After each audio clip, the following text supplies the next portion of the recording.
जब कभी भी 15 अगस्त नजदीक आता है, वैसे ही सोशल मीडिया पे एक हलचल हर बार शुरू होती है कि स्वतंत्रता संग्राम में आखिर संघ की भूमिका थी क्या। तो once and for all let's settle this debate. अगले 15 दिनों में 15 कहानियां सुनाएंगे। ये 15 कहानियां सुनिए, उसके बाद आप तय कीजिए कि स्वतंत्रता संग्राम में संघ की भूमिका थी कि नहीं थी। आप अगर किसी भी संगठन को समझना है तो शुरू से शुरू करने की जरूरत है, और संगठन की प्रणाली को समझने के लिए जिस व्यक्ति ने उस संगठन को शुरू किया उस व्यक्ति को समझना जरूरी है। तो संघ की संस्थापना की डॉक्टर हेडगेवार। डॉक्टर हेडगेवार के बचपन की कहानी है। कहानी बार बार सुनाई जाती है, आपने सुनी भी होगी। उस समय डॉक्टर हेडगेवार मैट्रिक की पढ़ाई कर रहे थे। उस समय एक कानून आया 1906 में, जिसका नाम था सिरली सर्कुलर। इस सर्कुलर में क्या किया गया कि वंदे मातरम का जो नारा है उस नारे को बैन कर दिया। क्रांतिकारी वही नारा लगाते थे। तो उस समय डॉक्टर हेडगेवार अपने मैट्रिक में पढ़ रहे हैं, अपने सभी क्लासमेट्स को जमा करते हैं और एक अंग्रेज अधिकारी आने वाला था रिव्यू के लिए।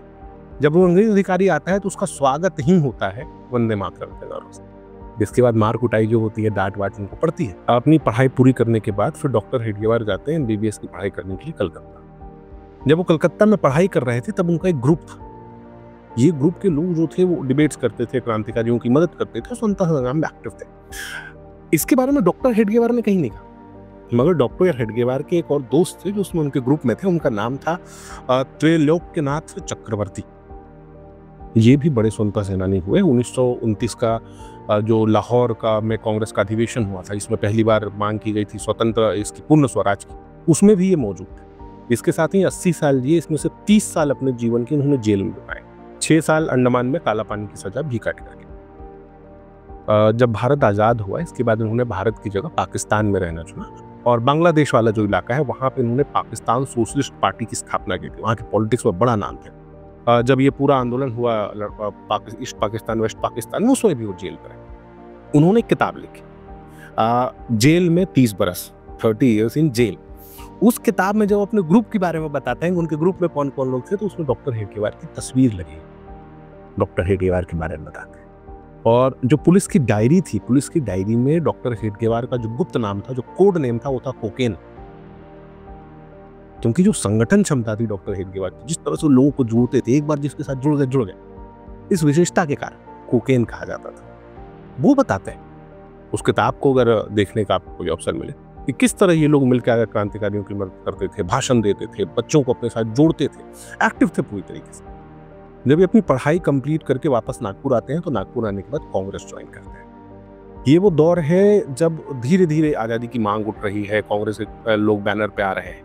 1920 में नागपुर में अधिवेशन होता है कांग्रेस का। इस अधिवेशन में ये कोऑर्डिनेटर थे, सह आयोजक थे। 120 से ज्यादा स्वयंसेवकों को इन्होंने जोड़ा था कांग्रेस में इस आयोजन को करने के लिए। तो जो संकल्प समिति होती है, जो अधिवेशन में वो पढ़ती है, उसके नाते इनको बोलने का मौका मिला।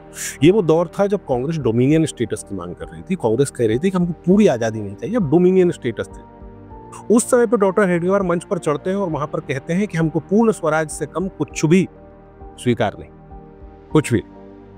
ये वो दौर था जब गांधी भारत की राजनीति में एंट्री कर रहे थे, धीरे धीरे ऊपर बढ़ रहे थे। और 1929 में कांग्रेस 1929 में जाके एक पूर्ण स्वराज की मांग करती है, 9 साल के बाद।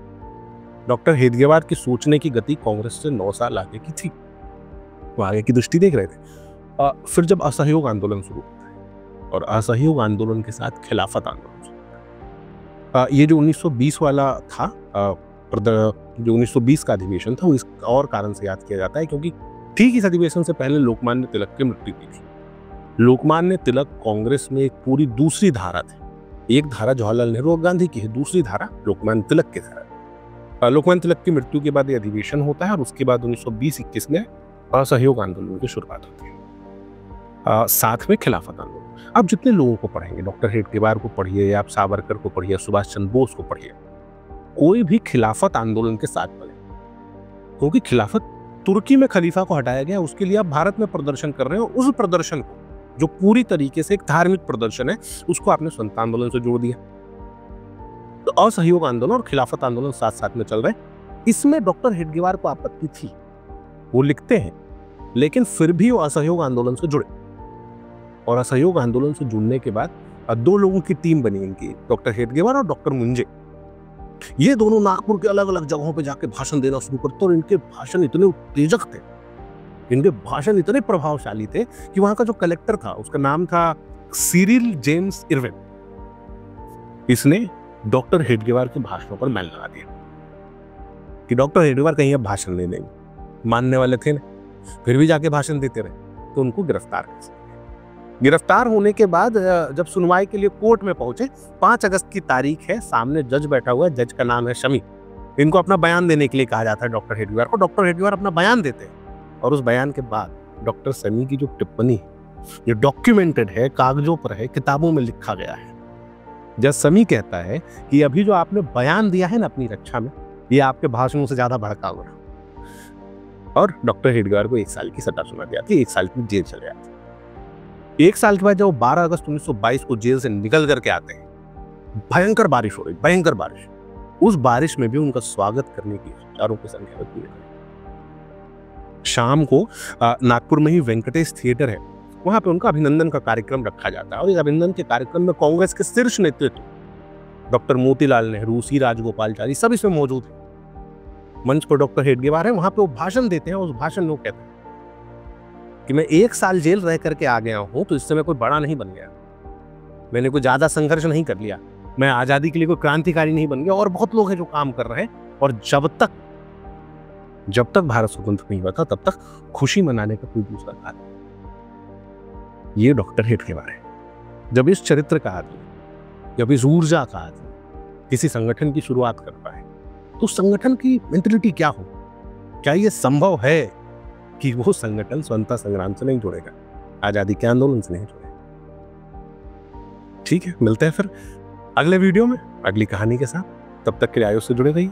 आप लाइक सब्सक्राइब कर सकते हैं, फेसबुक, ट्विटर, इंस्टाग्राम पे हम मौजूद हैं। लगातार जुड़े रहने के लिए आयुध को सब्सक्राइब जरूर करें।